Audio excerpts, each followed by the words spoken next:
ভক্তি আমি অনন্ত কৃষ্ণ দাস এবং আমার ক্ষুদ্র সম্প্রদায়ের পক্ষ থেকে আপনাদের চরণে আকুল মিনতি রাখলাম এবং অনন্ত অনন্ত কোটি প্রণাম নিবেদন করছি। আপনারা সকলেই সদরে গ্রহণ করবেন।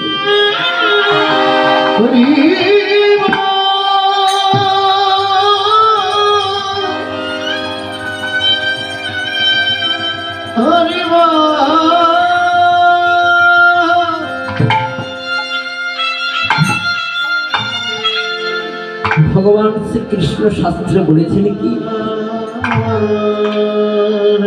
মুকং করতি বাচালং পঙ্গুলঙ্ঘে তিগিরিং যৎ কৃপাতমহং বন্দে পরমানন্দ মাধব।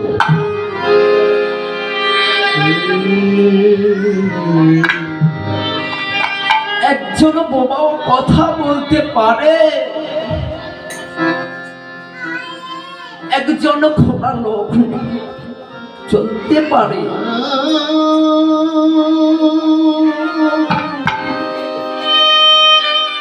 সেই লোকটি কখনই চলতে পারে যখন আপনাদের মতো ভক্তগণেরা তাকে কৃপা করে।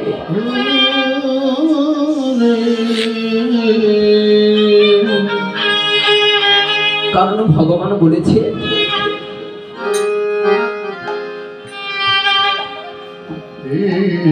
হে ভক্তগণ, আমাতে কিছু নেই,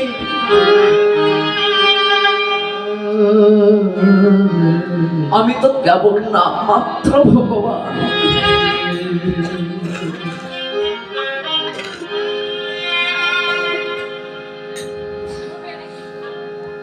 কিন্তু আমি যে তোমাদের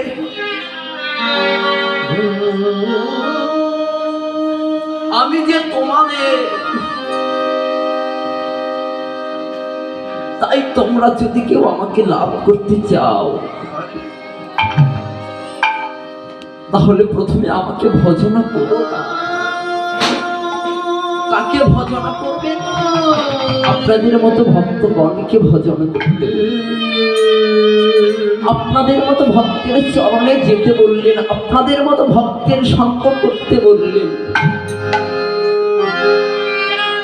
তাই আমি আপনাদের চরণে আশ্রয় নিলাম। আর এখন যে সময়কালে যে লীলা পরিবেশনটা করতে চলেছি, ভগবানের অমৃত মাখা রূপানুরাগ। রূপ কাহাকে বলে? রূপানুরাগ গাইব, কিন্তু রূপ কাকে বলে, তাই না মা?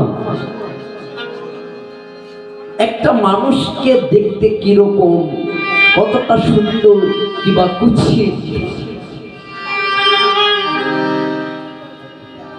তাকে তার গায়ের রং কিরকম, কালো কি ফর্সা কি শ্যামবর্ণ, এই যে বাবা একজন দেখে আর একজনের কাছে গিয়ে বলাটাই হচ্ছে রূপের বর্ণনা করা। বাবা